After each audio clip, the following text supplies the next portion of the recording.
has been some kind of a animal-assisted therapy program in place at the hospital for more than 20 years. There have been rabbits in the playroom. There have been visiting therapy dogs that have been sort of a little bit random.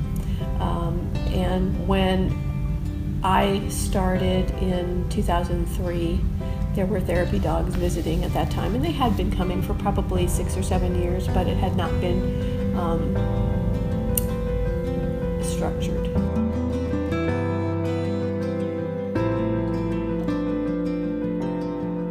Teresa Boger, who is my division chief, started the whole idea and got grant funds in order to pay for my position so that I would do nothing but focus on the animal-assisted therapy program and growing the program and making it therapeutic. So in 2003 we started doing that, and we had 5 dogs when I started, and we have 50 dogs now. I define a therapy animal as an animal that's trained to behave appropriately in public, is responsive to his owner, and is interested in interacting with strangers.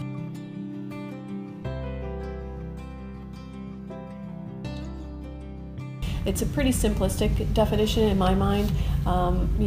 There's a lot of training that goes into that very basic definition. I mean, dogs, it may take 2 to 4 years before a dog is trained to the point where they can be a therapy dog, but there's also different levels of therapy dogs.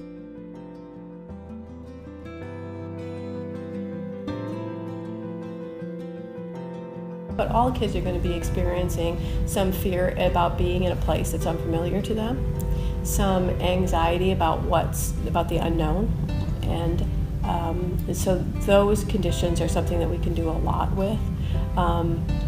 But you also have kids who are here for a long time, so they get sad and lonely, and they miss their own dogs and they miss their friends. They miss just that regular interaction that they have in their own home.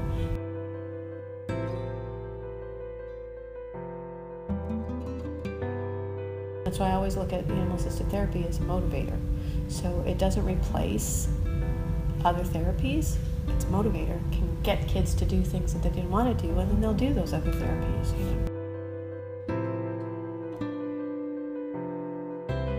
My girlfriend and I, Linda Polly, we both had therapy dogs, and we saw how much it did at the hospital. And my son was at ASU, and he was missing his dog, so we decided to go and go down and visit him and have coffee, and the kids just flocked. And it was a finals week, so they were petting her for good luck. They were petting her because they were stressed. The kids came up, they were in lines just to pet her. At the hospital, we have one type of work, but at the college, it's like the frosting, because we can help the kids, but they're not ill, or they're stressed, but they're not dealing with a life-changing illness.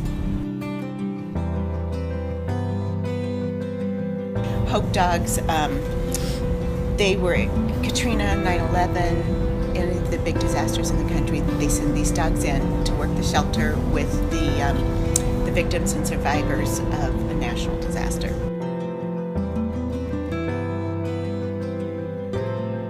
Well, I know they list us as alternative medicine because just petting the dog and all of those studies that go on, and you can look at those up, and it's a dog. But they had talked about and I'm not really medical, but the oxytocin that's released when somebody touches the dog, and just feels so much better. And they did a study, and they just let us know that the dogs release it as well.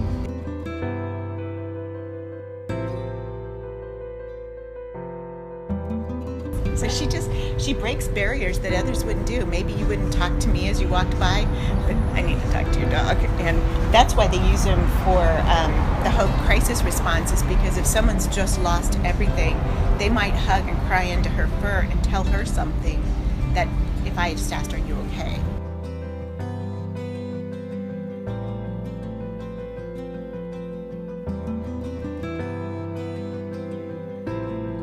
I had a friend that worked in Virginia Virginia who used to do therapeutic riding for us. And so she had told me about the strides the kids make, self-confidence and the physical attributes of improvement and everything. So I presented that to my daughter when we moved down to Arizona.